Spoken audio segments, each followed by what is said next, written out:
So this is how to transfer your investment account from Scotiabank to Wealthsimple. So once you guys open up Wealthsimple, at the bottom, the third option, the two arrows pointing in opposite directions, go ahead and select that. Then once you're here, scroll down a little bit to where it says Accounts, then select on Transfer Account to Wealthsimple. Then press on Get Started. Once you're here under Most Popular, if you just were to scroll down a little bit here to where it says Scotiabank, you can go ahead and select Scotiabank. Then once you're here, you have to grab a recent statement, then go to the bottom and press Got It.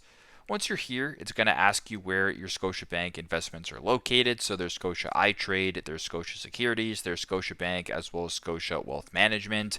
I'm just going to go ahead for this example and select on Scotia iTrade and then press Next.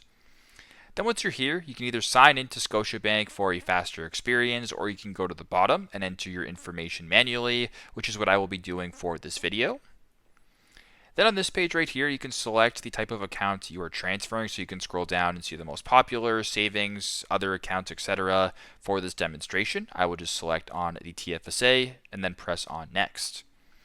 Then once you're here, you can go ahead and fill in the required information. And then once that is done, you'll be able to successfully transfer the account over. So that is how you guys can transfer your investment account from Scotiabank to Wealthsimple. Thanks again for watching and hope this helps.